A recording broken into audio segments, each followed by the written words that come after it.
What do you do when the person you cook for, drive everywhere, and support every month looks you in the eye and says they are embarrassed to be seen with you? How are you supposed to stay after hearing that your job, your clothes, and your whole life are not good enough for their image? This is how I went from begging to be invited to one work party to leaving behind an empty house and a short note that solved her embarrassment for good. Before we dive deeper into this story, I have one small request. Please subscribe, drop a like, comment, and hit that hype button to boost this channel so more people can discover these incredible Reddit stories. I'm Tom, 32 years old, and the moment I finally understood my place in my own relationship started with me standing in our small kitchen holding a new shirt I could barely afford and asking a simple question about what time we should leave for her work party. It was a Friday evening, the kind that smells like leftover coffee and cheap candles with the sunset light coming through the window above the sink and turning the dishwater orange. I remember staring at the clock on the microwave, feeling a little nervous but mostly excited. I had spent my break at the garage running to a discount store to buy this shirt because I wanted to look decent next to her fancy coworkers. The tag was still on the inside, scratching my neck a bit. I thought it made me look pretty good for a guy who spends most of his day covered in grease. Rachel was already dressed when I walked in, standing by the counter with a glass of wine in her hand, scrolling through her phone with the other. She wore a fitted black dress, heels she only brought out for important events, and a small gold necklace I had bought her for her birthday last year. Her hair was done in loose waves, makeup perfect in that way that looked effortless, but had taken her at least an hour. I smiled when I saw her and told her she looked amazing. She nodded in that distracted way, barely glancing up from her screen. I lifted the hanger with my new shirt and asked what time we should get going if we did not want to be late. I expected her to say I looked nice, or at least ask me to hurry. Instead, she finally looked at me head to toe with a slow, sharp gaze that felt like I was standing under a bright inspection lamp at the shop. She set her wineglass down on the counter with a little click and said she needed to be honest. She said the party was a big deal, that a lot of important people would be there, including her boss and some clients. Then she added that she was embarrassed to be seen with me at a work event. She did not shout. She delivered it like she was explaining a hard truth to a child. For a moment, I thought I had misheard. The words did not line up with the picture in my head of the woman who used to say she loved how real I was, how she liked that I did not care about suits and corporate masks. I stood there with my stupid shirt hanging from my hand and asked what she meant exactly, trying to keep my voice steady. She sighed like I was exhausting her and waved a hand at me. She said my job at the garage was fine, but not something people in her company would respect. She pointed out the calluses on my hands, the faint stains on my jeans, even though I had changed and washed up before coming into the kitchen. She mentioned that my shoes were just sneakers, and said I did not own a proper blazer that matched the image she wanted to project tonight. She added that her coworkers talked about investments, international trips, and startups, and that she did not want to spend the whole night explaining that her boyfriend fixed cars in a noisy shop on the edge of town. She said it would make her look like she was not on their level. I felt my face heat up, but I tried to stay calm. I reminded her that I had cleaned up, that I had even bought a new shirt so I would not look out of place. I said I was not trying to steal the spotlight, that I just wanted to celebrate her promotion with her like a normal partner. She answered that I was taking it personally. She said this was about strategy and image, not about love. She told me a good partner should understand that some worlds do not mix, and that there was nothing wrong with keeping work life and home life separate. When I pointed out that other people brought their spouses and partners, she shrugged and said their partners fit the environment better. That sentence hit me harder than anything else. Partners who fit the environment better. In my mind, I saw the photos she posted from team dinners and events, the ones where she was always surrounded by people in suits and expensive dresses, everyone smiling with wine glasses in their hands. I was never in any of those photos, even though I knew she had taken pictures with me at restaurants and at home. She always said those were for us, not for social media. I had believed that meant some parts of our life were private and special. Now, listening to her talk about image and levels, I realized maybe I had just been the part she did not want anyone else to see. I asked her if she was ashamed of me. I did not raise my voice, did not slam anything, just asked the question plainly because I needed to hear what she would do with it. She rolled her eyes and said I was being dramatic. She told me she loved me at home, that I was comfortable and solid, but that did not mean she wanted to parade me in front of her boss and her boss's boss. She said they expected a certain standard at events like this, and that bringing a guy who smelled like oil and wore discount shirts would only make her job harder. She laughed a little and said I should not take it as an insult, that it was just how the world worked. I stood there, smelling the cheap tomato sauce I had simmering on the stove for us to eat before we left, and realized she had never actually planned for us to go together. The pot on the burner, the garlic bread in the oven, the salad I had put together earlier suddenly looked stupid. She picked up her wine again, took a sip, and checked the time on her phone. She said her rideshare would be there in 10 minutes and that she needed to go over her notes for a brief introduction she might have to give. Then she told me not to be upset, said I should be happy for her, and that we could celebrate just the two of us some other night. The way she said just the two of us made it sound cheap compared to the world she was walking into now. She brushed past me to grab her purse from the hook by the door. I watched her adjust her dress in the reflection of the microwave and reapply her lipstick using the dark glass as a mirror. There was no hesitation in her movements, no sign that she felt she had said anything harsh. To her, this was all logical and obvious. I realized then that this was probably not the first time she had drawn this line in her mind. It was only the first time she had said it out loud where I could not pretend it was something else. She called out that she would text me if she stayed late at the after-party and that I should not wait up. The app sent her a notification that her car had arrived. She slipped on her heels, grabbed her coat, and gave me a quick pat on the shoulder like someone comforting a disappointed coworker. She told me not to be silly, said I knew she cared, and reminded me that everyone in her field did what she was doing, that it was normal to manage how you looked. Then she opened the front door, let in a blast of cool air, and stepped out into the hallway. The door closed behind her with a soft, final click. I stood alone in the kitchen, hearing the muffled sound of her heels on the stairs, and then nothing at all. For a long moment I just stood there, still holding the hanger with my new shirt, while the sauce bubbled on the stove and the timer for the garlic bread beeped in the background. The apartment felt too quiet, too small. I turned off the burner, pulled the bread out, and stared at the meal I had made for a night we were apparently never going to share. My cheeks burned with embarrassment, not only because of what she had said, but because of how quickly I had accepted this kind of thing in the past and called it compromise. I put the shirt down on the back of a chair, wiped my hands on a towel, and walked slowly toward the bedroom, each step feeling heavier and clearer at the same time. In the dim light of the bedroom, I sat down on the edge of the bed where we had slept side by side for 2 years and reached for my phone. My hands were not shaking, but my chest felt tight in a strange, calm way. I unlocked the screen and opened my banking app, looking at the numbers that kept this apartment going, the rent, the bills, the groceries. For the first time since we moved in together, the thought slid into my mind not as a wild fantasy, but as a simple option. I realized I did not have to stay where I was treated like a secret.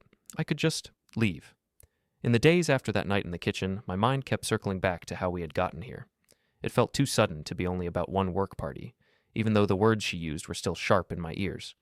So I started replaying our whole story, the way someone rewinds a movie and notices small things they had ignored before.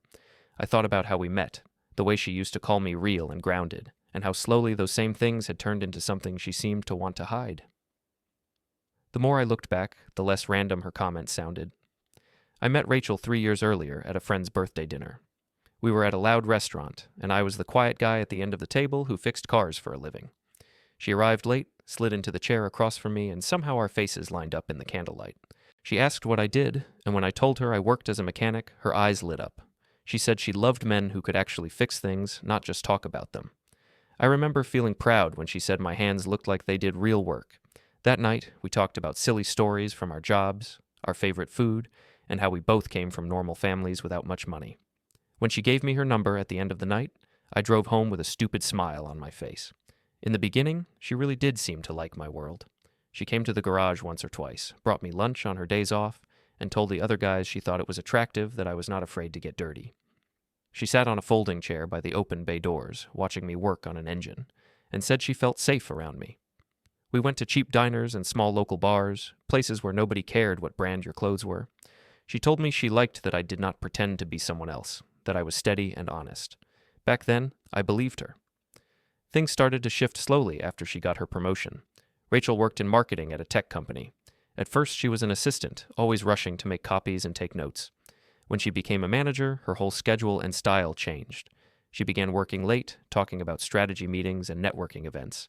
She bought new clothes that made her look like she walked out of some business magazine. I was happy for her, honestly. I knew she was smart, and I wanted her to feel proud of her work.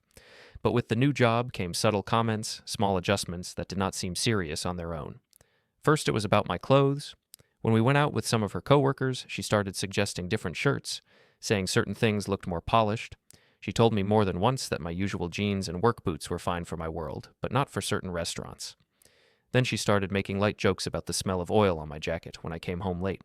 She said it was cute, but also said I should change before sitting near her new couch so I would not leave marks. I told myself it was normal, that partners help each other grow, that wanting me to look nicer in public was not the same as being ashamed. When our lease came up, Rachel suggested we move into a slightly nicer apartment. I checked my savings and agreed, even though it meant stretching my budget. I liked the idea of giving her something better than the old place with the peeling paint. We moved into the current apartment, with its cleaner walls and bigger kitchen. I took on more of the bills because my income was steady, and she said her job had bonuses that came and went. I did not think of it as unfair. I thought of it as building a life together. I cooked most nights, fixed anything that broke, and made sure the rent and utilities were paid on time. Meanwhile, her world kept getting shinier. She started posting more on social media, pictures from rooftop bars and modern offices, always with her coworkers in sharp clothes and bright lighting. I noticed I almost never appeared on her feed. When I did, it was in casual photos from home, usually in stories that disappeared after a day. When I asked about it once, she said she liked to keep her private life separate from her professional image. She said not everything needed to be online. I accepted that explanation because it sounded reasonable, and I did not want to be the clingy boyfriend demanding proof on social media. At the same time, she stopped coming by the garage. When I invited her, she laughed and said she had already seen it enough times. She said the smell made her hair hold onto fumes, and she did not want to take that to the office the next day. She stopped introducing me to new coworkers. If I picked her up from work, she told me to wait in the car and texted me when she was ready instead of having me come inside.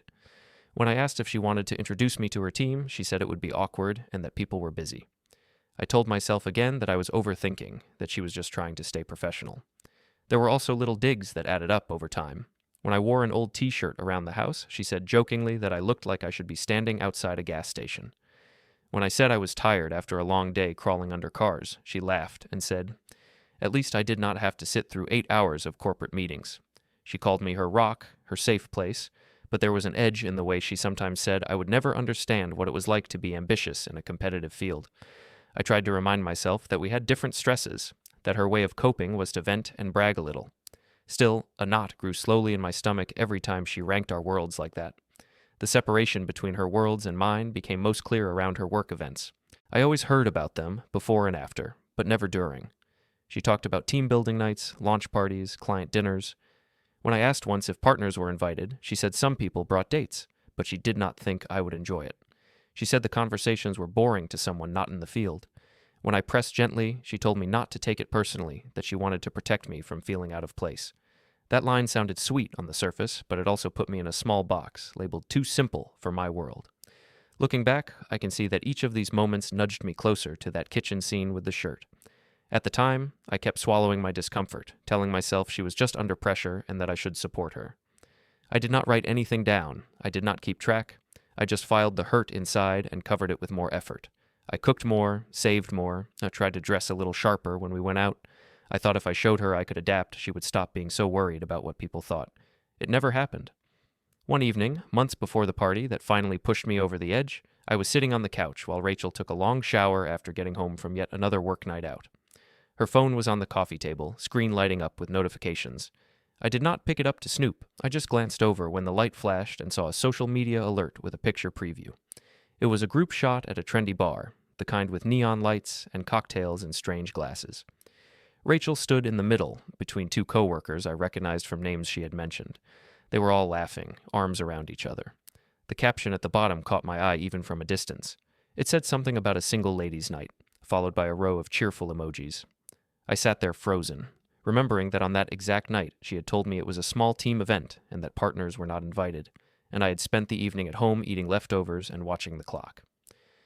When Rachel came out of the bathroom that night in her robe, steam following her into the living room, I was still staring at the screen of her phone on the table like it might suddenly change and prove me wrong. She picked it up without noticing my face at first, glanced at the notifications, and smiled to herself. I asked how her team event had gone. She said it was fun, but exhausting, that networking always was. I mentioned, as casually as I could, that I had seen one of the photos from the night. I said it looked like a good time. She froze for half a second, then shrugged it off and said her friend had tagged her in a bunch of stuff she had not even checked yet. When I pointed out the caption about single ladies, she rolled her eyes and said it was just a joke, that I should not read into everything like a jealous teenager. The conversation ended there on the surface, but something stayed unsettled in me. I wish I could say I confronted her properly then, that I laid out why it bothered me and demanded honesty. The truth is, I did what I usually did. I nodded, said I trusted her, and swallowed the lump in my throat. After she went to bed, I stayed on the couch with the TV off, listening to the fridge hum and the distant sound of a car passing outside. My head felt full and empty at the same time. I replayed her early words, the ones where she had called my work attractive and said she liked my rough hands, and laid them next to the newer comments about levels and image. They did not fit together anymore. For a while, I tried to tell myself that every couple had their problems. At the garage, I watched men fight with their partners over money, kids, drinking, you name it. My issue sounded so small in comparison. Hurt feelings about not being posted online, being left out of work events. I told myself I was lucky she was not cheating, that she came home every night, that she told me she loved me when she was half asleep. I used those thoughts to shut down the part of me that kept saying something was wrong. But even as I tried to minimize it, the pattern did not stop. There were more girls' nights that looked a lot like mixed company events in photos. More reminders that I would not enjoy certain restaurants because they were very corporate. More updates about how her boss was impressed with her and how the new hire from the big city had laughed at her jokes. She rarely asked about my day beyond a quick busy while scrolling through her phone. When I talked about a difficult repair or a long job, she smiled politely and then switched topics back to marketing campaigns and office politics. The gap between our worlds widened, but only one of us seemed bothered by it. The low point, before that final kitchen scene, came at my parents' house on a Sunday afternoon. Rachel had declined to come, saying she had to prepare for the big presentation that same week as the party. She told me to send her greetings and added that my family made her feel judged because they asked too many questions about when we would get married or buy a house. I drove out to my parents' place alone, carrying a pie my mom had asked me to pick up. We sat around the kitchen table, the same one I had done homework on as a kid. My mom asked how things were with Rachel. I gave my usual answer, that work was stressful for her, but things were fine. My sister Mia, who rarely let things slide, gave me a long look. She asked if Rachel ever came to my work events. I laughed because there really were none. Our events were birthday cakes at the garage and sometimes beers at the bar. She asked if I was invited to Rachel's work parties. I hesitated, then said not really, that it was more of a culture thing. Mia frowned and pulled out her phone. She showed me a picture she had seen on Rachel's public profile, one from a previous event I had known nothing about. Rachel stood in a line of coworkers in front of a company banner, all dressed beautifully, glasses in hand. Mia zoomed in slightly. She said she had read some of the comments and that Rachel responded to one by saying she was married to the job right now. I felt my face heat up. My mother's eyes flicked between the phone and me. She asked gently if Rachel was ashamed to say she had a partner. I tried to defend Rachel, saying that people joked like that it did not mean anything, that I trusted her. Mia shook her head and said she did not know much about corporate life, but she knew that someone who loved you was not embarrassed to say you existed. My father, who had been quiet, finally spoke up. He said there was a difference between someone being proud of you and someone being comfortable using you, when nobody was watching but hiding you when eyes were on them. His words settled over the table like another plate. I did not answer. I just stared at the wood grain and picked at a crumb on my plate. Driving home that night, I felt heavier than I had when I arrived. I turned the radio off and drove in silence, the way I always did when my thoughts were too loud.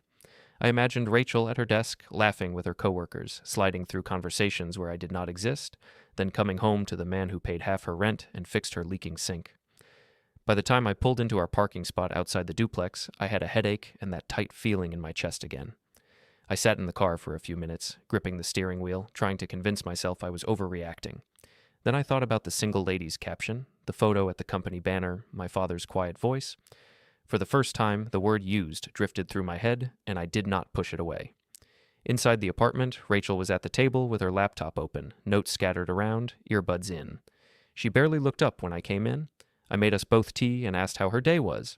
She launched into a long explanation about the upcoming party, name-dropping people I had never met. When I mentioned that my family had asked about her, she shrugged and said she would see them when things calmed down. I wanted to tell her what Mia had shown me. I wanted to say that I felt invisible in whole parts of her life. My tongue felt heavy. Instead, I said nothing. I went to bed early that night and lay there staring at the ceiling, listening to the muffled sound of her keyboard in the other room. After she finally joined me in bed and drifted off, I rolled over and opened the nightstand drawer to grab my phone charger. That is when I saw the lease. We had shoved it in there months earlier, promising to look at it together someday. I pulled it out and turned on the dim light on my side of the bed. The paper felt rough between my fingers. I skimmed it at first, expecting both our names to be written there, but my stomach flipped when I reached the section with a primary tenant. It was my name alone, thanks to my steady income and credit score. Her name was listed as an additional occupant, not responsible for the contract or deposit. I read that line 3 times in the soft glow of the lamp. That piece of information slid into my brain like a missing puzzle piece. Up until then, I had carried the story in my head that she was doing me some kind of favor by being with a mechanic, that I was the one who should be grateful for her fancy world. Holding that lease, I realized that in this particular world, the one with the actual roof over our heads, I was the one carrying her. I was not decoration, I was infrastructure. The shame I had been feeling started to shift. It did not vanish, but it moved aside just enough to make room for a small, solid anger. Not the kind that makes you slam doors, but the kind that makes you finally stop lying to yourself. I turned the light off and lay back down, the lease still on my chest.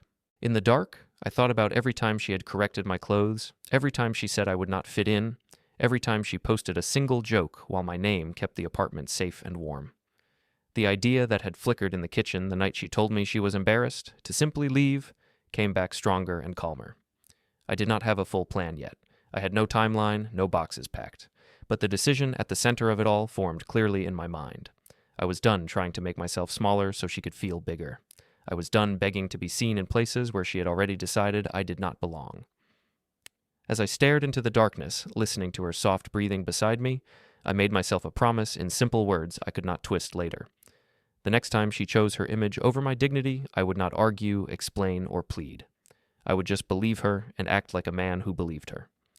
After that night, with the lease on my chest and the promise in my head, my life did not change overnight. Rachel still had her laptop open on the table, I still woke up early for the garage, and the rent still got paid from the same account.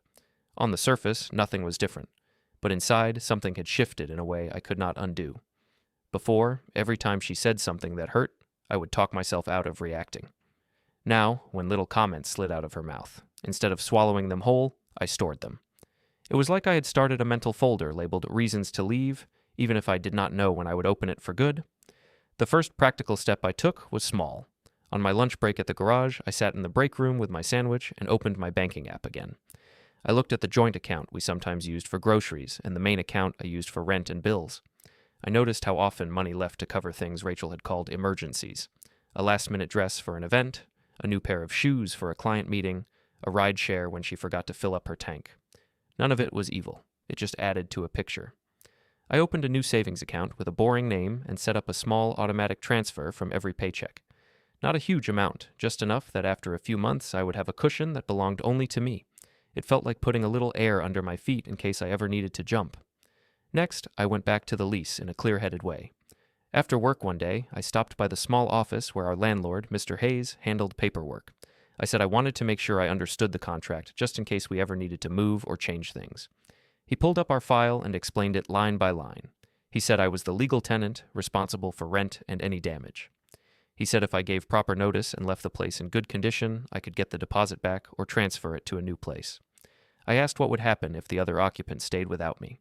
He said then she would need to sign a new lease or be treated as a guest with no claim to the deposit or contract. He said this calmly, not knowing how heavy his words felt in my chest.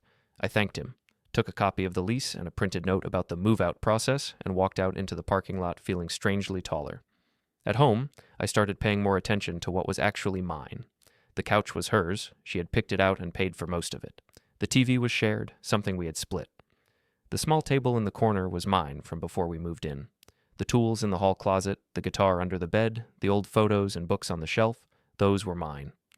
I did not grab any boxes yet. I simply made a quiet list in my head of what I could take in one car trip if necessary, and what I would leave without looking back. Just making that list made me feel less trapped. I also decided to talk to someone other than my own thoughts. The next time I visited my parents, I pulled Mia aside while we were in the backyard pretending to check on the grill. I told her more detail than I had before.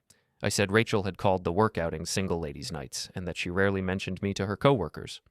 I mentioned the way Rachel had started correcting how I dressed, and how she seemed bothered by my job in front of certain people. I did not tell her everything, but I told her enough. Mia listened with her arms crossed, her face tight. She said calmly that it sounded like Rachel wanted the comfort of a partner at home without paying the social price of admitting I was that partner. She said I deserved better than to be hidden like a stain. Her words were blunt, but they were not said in anger. They were said like a diagnosis. I did not argue with Mia the way I had in the past. I just nodded and said I was working on a plan.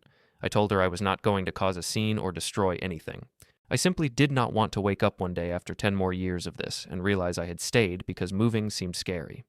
She put a hand on my shoulder and said that if I needed a couch, hers was open, and that our parents would rather see me on their doorstep with a bag than see me slowly shrink in someone else's apartment. That thought sat with me on the drive home like a second passenger. Back at the garage, I finally told my coworker Connor a lighter version of what was happening.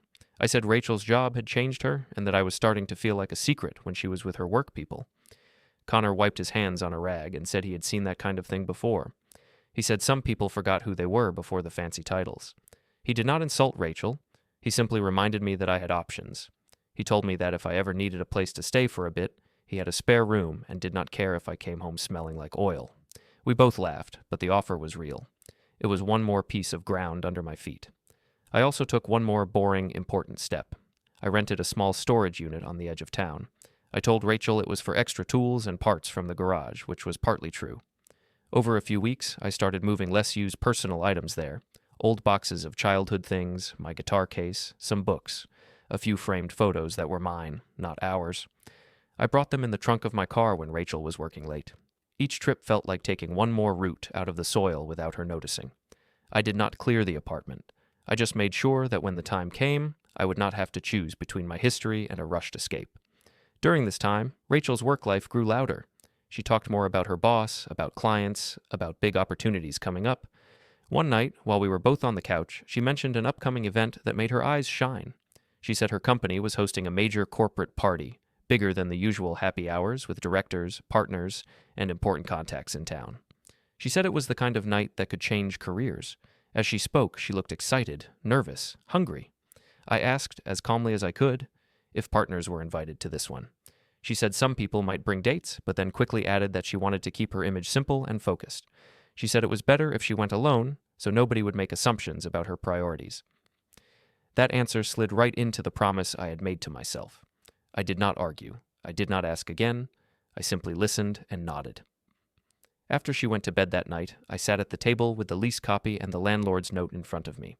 I opened my laptop and typed a small note in my calendar on the date of that big party. I did not write anything dramatic. I just wrote one word, move. Looking at that word under that date made everything feel real and close, not just a vague idea floating somewhere in the future. From that point on, my preparations became more focused. I made sure my new savings account had enough to cover a deposit on a small place if I needed it. I quietly checked rental listings online, looking for something I could afford alone, even if it was smaller and not as pretty as our current apartment. I changed the passwords on a few accounts she did not need access to, not to hide anything, but to make sure my finances could not be frozen in a fight. I kept receipts for major purchases I had made, just in case there were arguments later about what belonged to who.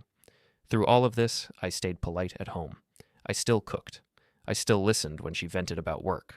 I still fixed the loose cabinet door and the dripping bathroom tap. But inside, I was not trying to win her approval anymore. I was observing, recording, deciding. Every time she made a joke about my job in a way that made me feel small, the decision on that calendar date grew firmer. Every time she spoke about someone at work being on her level, I remembered my name alone on the lease. My fear of change did not disappear, but it stopped sitting in the front seat. 1 week before the event, Rachel came home buzzing with energy. She said the invites had gone out, that everyone was excited, that people were already choosing outfits and talking about who would be there. She stood in front of the hallway mirror, holding up 2 dresses and asking which one looked more like a director's girlfriend, then laughed and corrected herself, saying girlfriend of success. I watched her reflection for a moment, then looked down at the date circled in my mind. The suitcase sat on the closet floor like a quiet question all week. Every morning when I grabbed my work boots, I saw it there, half in shadow, reminding me that I had already made a promise to myself. I did not throw clothes into it right away. I wanted to be sure I was leaving because it was time, not just because I was hurt. So I lived that week very carefully, paying attention to how things actually were between us when I stopped trying to explain everything away. It was like watching a relationship from the outside while still standing inside it. In the mornings, I still made coffee. I still packed my lunch, and sometimes hers, if she was running late. Rachel walked around the apartment in her sharp work outfits, scrolling through emails, barely tasting the toast she ate over the sink. She seemed more focused than ever on the upcoming party. She talked about how this was a chance to be seen by the right people, how everyone would be watching what everyone wore and who they talked to. When she mentioned it to me, it was always as if it was a movie I could not understand, something beyond my world. I nodded and made small comments, but inside I felt the distance like a physical thing. One night, a few days before the event, I met Connor at the bar down the street from the garage. We sat at our usual spot, near the back where the music was a little quieter. I told him the date of the party and that I had circled it for myself for a different reason. I said I was planning to move out that same night. I explained my plan. Work during the day, come home, act normal, let her leave, then pack my things and go. He looked at me for a long second, then nodded slowly. He said it sounded like I had thought it through, that I was not just storming out. He reminded me that his spare room was ready if I needed it, and that there was no shame in starting small while I found my own place. His calm support steadied me more than he knew. I also called Mia and told her, in simple words, that I was really doing it. I said the party would be her big night, and it would also be my last night in that apartment. She did not cheer or say I told you so. She just said she was proud of me for choosing myself for once. She asked if I had everything lined up, money, somewhere to sleep, my documents. I told her about the storage unit, the new savings account, the lease conversation with Mr. Hayes. She said that sounded like a plan, not a tantrum, and that was exactly what I needed to hear. At home, Rachel's excitement kept building. Packages started arriving at the door. A new pair of heels, a clutch, a bottle of perfume. She tried on different outfits in front of the hallway mirror, asking herself out loud which one looked more executive ready. Sometimes she asked for my opinion, but she did not really wait for my answer before deciding. One evening, she practiced a short introduction she might give if her boss asked her to speak at the event. Her voice changed when she talked like that, becoming brighter and more polished. She barely mentioned me at all that week, except to give quick instructions like asking me to iron her dress or reminding me to pay a bill. It was as if I had already faded to the background even before I moved. The day before the party, I took a longer lunch break and went to the storage unit one last time. I checked that my boxes were stacked safely, that nothing important was left at the apartment that I could not grab quickly. I had my tools, my personal documents, my sentimental things. The rest could stay. I drove by a small studio apartment complex I had been eyeing online just to see it with my own eyes. It was nothing special, just a simple building with small balconies and a laundry room in the basement. But as I parked across the street and watched people come and go, I pictured myself walking in there with my own key, no one telling me to change my clothes before leaving the house. The picture felt peaceful. On the morning of the party, Rachel woke up early even though she did not have to be at work until later. She moved around the apartment with a restless energy, tidying things that were already tidy, double-checking her bag, talking on the phone with a coworker about who would be there. I made coffee and eggs, placed them on the table. She took a few bites while scrolling on her phone and thanked me in a distracted voice. She reminded me that the event would run late and that there might be an after-party, so I should not wait up. She said I should enjoy my quiet night, maybe watch some car videos or whatever I liked. The way she said it was half teasing, half dismissive. I spent the afternoon doing normal things. I went to work for a half day, changed the oil on 3 cars, helped a customer who did not know the difference between a flat tire and a dead battery. The noise and routine grounded me. When my shift ended, I said goodbye to the guys at the garage like it was any other Friday, but in my mind, I knew I would not be driving back to the same life. I stopped at the store on the way home and bought a roll of tape, some simple boxes, and a cheap ballpoint pen. It felt almost funny that such small items could be tools for a decision this big. Back at the apartment, Rachel was in full getting ready mode. Clothes were spread across the bed, makeup laid out on the dresser. She asked me to zip up her dress and then turned back to the mirror, barely looking at me. She asked if the dress made her look like someone who belonged in that room. I told her she looked fine. I did not comment on the room. She grabbed her clutch, sprayed on perfume, and paced around the living room while waiting for her ride. She reminded me again not to wait up and joked that I should try not to spill sauce on anything while she was gone. When her phone buzzed with the rideshare notification, she lit up. She hugged me quickly, a light press of arms that felt more like habit than affection, and said I should be happy for her. She told me once more that I would not have enjoyed the party anyway, that it was better this way. Then she slipped into her heels, pulled on a coat, and walked out the door without looking back. I listened to the sound of her steps going down the stairs, then the door below closing, then the faint noise of a car pulling away outside. Silence settled over the apartment like a blanket. For a few seconds, I just stood in the middle of the living room, looking around at the space we had called ours. The dishes in the drying rack, the blanket on the couch, the photos on the wall. None of it shouted drama. It was all ordinary. That ordinariness made my choice feel even more real.